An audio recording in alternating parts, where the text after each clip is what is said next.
Do prdele, zase som chorý jak taký debil.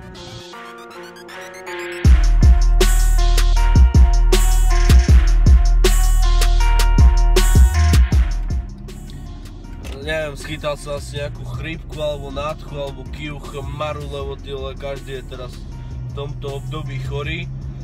A čo mám dneska v pláne? No tak, je 4:30, idem umyť auto, lebo je úplne zasrané, tak keby sa na ňom vybúrilo 100 hovnocucov.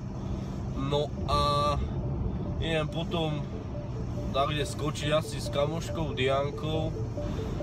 Teším sa domov, konečne o týždeň v nedeľu Košice.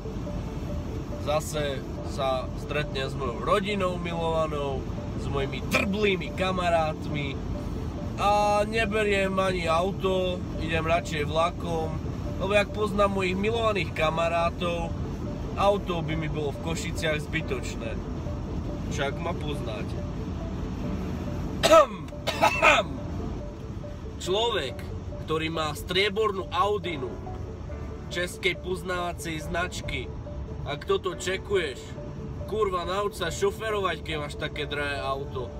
Úplne jak dementi sú niektorí. Šmacného, fantastičného, ako ste psal. No choď! Pice! Čo to tu zas fúka? Dneska som v podstate sa iba vyvaloval v posteli a kúkal filmy a narazil som na film menom Ronaldo. Väčšina ľudí, ktorí ma pozná, vedia, že ja úplne futbalový maniak nie som. V podstate to ani nečekujem. A ja skôr radšej hokej. No a kúkol som si tento dokument a po piči, typek sa dostal z dola hore z nejakej španielskej cigánskej dediny Letanovce až kde do Madridu. To bol po piči úplne. A tak si hovorím, že kebyže nejsom taký vyžratý, tak budem futbalistom. Ja určite, no. Milujem, jak sa najebe na prechod 1 000 000 chodcov a idú samozrejme po jednom, nie že by si počkali, dokedy prejdú auta, nie. Majú piči! No kúkaj na kokota, jak sa mi tu jebne do cesty. Ježišmaria. Samozrejme ja nemám nič proti Čechom, len som trošku najebaný tým, že som chorý. Prepáčte aj za nadávky.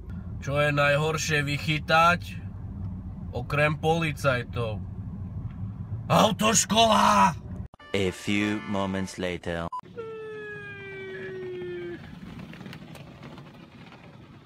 Taký geňo.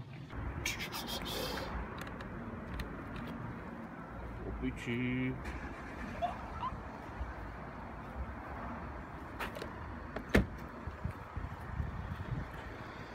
Auto je umyté. Môžeme ísť za kurvami. Né. Kokos. Cítim sa jak na lacáku. Haha. Ale neviem, či bude dať voľno. I wanna see my stepmama, stepmama, stepmama. I wanna see my stepmama. A stepmama the queen. Tak, vybavili sme čo sme mali, auto je čisté. Ja idem teraz domov, lebo zajtra o 5:30 vstávam do práce. Takže super. A v podstate voľno budem mať, až keď sa zobudím v Košiciach v mojej detskej izbe. No, musím zarábať, nakoľko som si kúpil letenky do Londýna a tam sa môžete tešiť na pár excelentných vlogov.